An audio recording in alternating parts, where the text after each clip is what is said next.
अस्सलाम वालेकुम। आज हम एक ऐसे मौजू पर बात करने वाले हैं जो बहुत अहम है और अक्सर हसास भी समझा जाता है। वो है तौलीदी सेहत के मसाइल और उनके तिब्बी इलाज के बारे में इस्लामी नुक्ताए नज़र। तो आइए इसको ज़रा तफसील से समझते हैं। तो सबसे पहला और बुनियादी सवाल यही है कि इज़्दिवाजी ज़िंदगी में जो सेहत के मसाइल पेश आते हैं, ख़ास तौर पर जिस्मानी ताल्लुकात से जुड़े मसाइल, उनके बारे में इस्लाम हमें क्या रहनुमाई देता है। ये एक ऐसा मामला है जिस पर बहुत वाज़ेह बात करने की ज़रूरत है।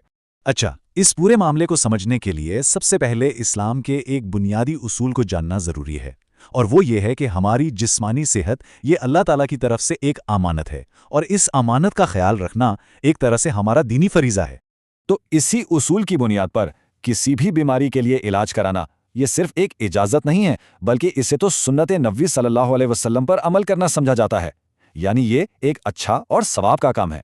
अब ख़ासतौर पर इस दुआरी ज़िंदगी की बात करते हैं। देखें, जिनसी कमज़ोरी जैसे इरेक्टाइल डिसफंक्शन या लिबिडो की कमी, इसको इस्लाम में कोई अखलाकी ख़राबी नहीं समझा जाता, बल्कि ये एक बाकायदा तिब्बी मसला है, एक बीमारी है जिसका इलाज किया जाना चाहिए। और ये मामला अहम इसलिए भी हो जाता है क्योंकि ऐसी तिब्बी हालत मियाँ बीवी के एक दूसरे पर जो हुकूक हैं उनकी अदायगी में रुकावट बन सकती है, और इन हुकूक की अदायगी तो इस्लाम में एक सेहतमंद रिश्ते की बुनियाद है।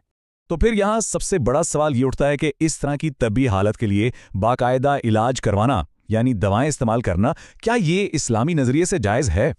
और इसका जवाब बिल्कुल साफ और वाज़ेह है। जी हाँ, इसका इलाज करवाना बिल्कुल जायज़ है। इस्लाम इसकी पूरी इजाज़त देता है ताकि इज़्दिवाजी ज़िंदगी की जो जिम्मेदारियां हैं वो ठीक तरह से पूरी हो सकें। लेकिन हाँ, ये इजाज़त बिल्कुल खुली नहीं है। इसके जायज़ होने के लिए कुछ शर्तें भी हैं जिनका पूरा होना ज़रूरी है। ये शर्तें इस बात को यकीनी बनाती हैं कि इलाज इस्लामी उसूलों के दायरे में रहे। पाकिस्तान के एक मोतबर दारुल इफ्ता ने इस हवाले से 3 बुनियादी शर्तें बताई हैं। पहली, कि दवा में कोई भी हराम चीज़ शामिल ना हो। दूसरी, वो दवा जिस्म को कोई और बड़ा नुकसान ना पहुंचाती हो। और तीसरी, जो बहुत अहम है, कि उसे किसी काबिल डॉक्टर के मशवरे से ही इस्तेमाल किया जाए। अब सवाल ये है कि ये इजाज़त आई कहाँ से? तो इसकी बुनियाद हमें सीधी नबी अकरम सल्लल्लाहु अलैहि वसल्लम की तालीमात से मिलती है। चलें देखते हैं कि हदीस शरीफ में इस बारे में क्या रहनुमाई मौजूद है।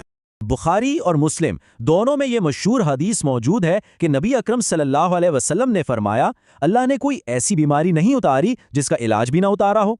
यानी ये हदीस तो खुद हमें हर बीमारी का इलाज ढूंढने की तरगीब दे रही है।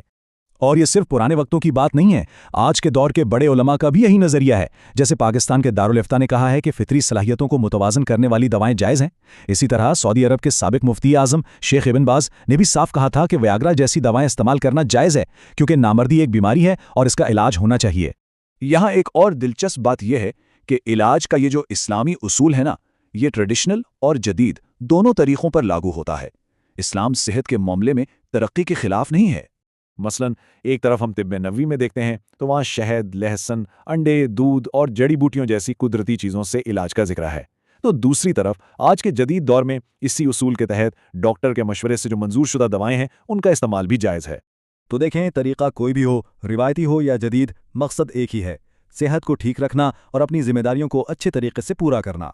असल चीज़ सेहत और फलाह है। तो आखिर में ये एक सवाल सोचने के लिए रह जाता है कि हम अपनी सेहत, जो कि एक अमानत है, उसकी हिफाजत में जदीद इल्म और अपने ईमान, इन दोनों को मिलाकर बेहतरीन रास्ता कैसे इख्तियार कर सकते हैं। इस पर ज़रूर गौर कीजिएगा।